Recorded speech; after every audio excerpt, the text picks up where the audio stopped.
Bonjour mes amis, bonjour mes frères et sœurs, bonjour mes chers Africains. Je voulais raconter une histoire vraie, une histoire qui va certainement nous interpeller en tant que parents. Alors bien aimés, cette histoire se déroule à Brazzaville, en République du Congo, dans le 7e arrondissement. Je suis pasteur et je suis appelé à, à conduire, sinon à guider, à coacher un couple qui va se marier. Et pendant le coaching, pendant que nous sommes en train de cheminer ensemble avec les couples, donc l'homme et la femme, nous avons l'habitude d'écouter l'histoire de comment ils ont commencé, écouter l'histoire par rapport aux parents. Alors j'ai entretenu le jeune garçon n'a pas de problème, c'est un jeune homme qui est né, grandi à Brazzaville, il n'y a pas de souci pour cela. Alors quand j'arrive à la jeune fille me raconte son histoire, qu'il est né d'une famille où en fait il ne connaît pas son vrai père. Et il s'en est rendu compte quand il est en terminale au lycée, pendant qu'il préparait son baccalauréat. Un jour, sa mère l'a fait asseoir pour lui dire que le type que tu vois, le papa que tu appelles papa, en fait n'est pas ton vrai père. Ton père biologique t'a abandonné pendant que j'étais enceinte de toi. Et donc, quand je suis tombée enceinte, nous étions encore jeunes et ton papa l'a dit haut et fort qu'il faisait cadeau de ce bébé qui était dans le ventre à mes parents, à moi.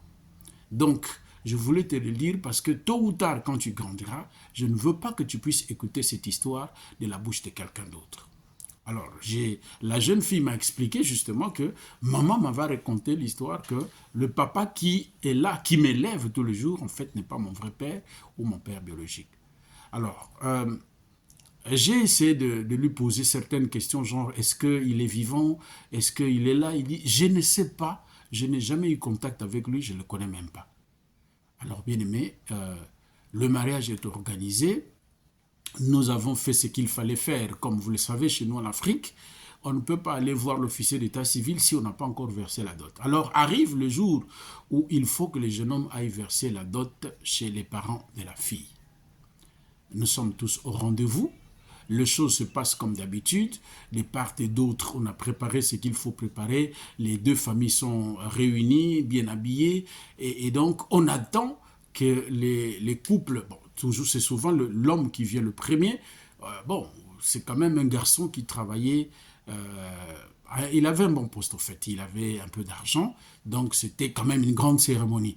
Pour ceux qui connaissent comment ça se passe en Afrique, eh bien, on prend l'autorisation de la mairie, on bloque une ruelle, on ferme de part et d'autre, et donc on met des chapiteaux, c'est une grande cérémonie, les hommes et les femmes sont invités, ses collègues de service qui sont des cadres, des hauts cadres dans la nation sont là, il y a beaucoup de gens, il avait même des amis officiers supérieurs, plein de gens étaient là.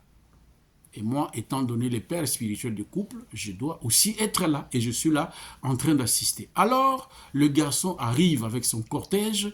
Et donc, maintenant, il faut commencer le mariage. Quelque chose de grave va se passer avant que le mariage ne commence. Bien-aimé, nous prendrons la partie B. Il suffit que tu t'abonnes à mon compte, que tu likes cette vidéo et tu écouteras parce qu'en fait, c'est une histoire grave.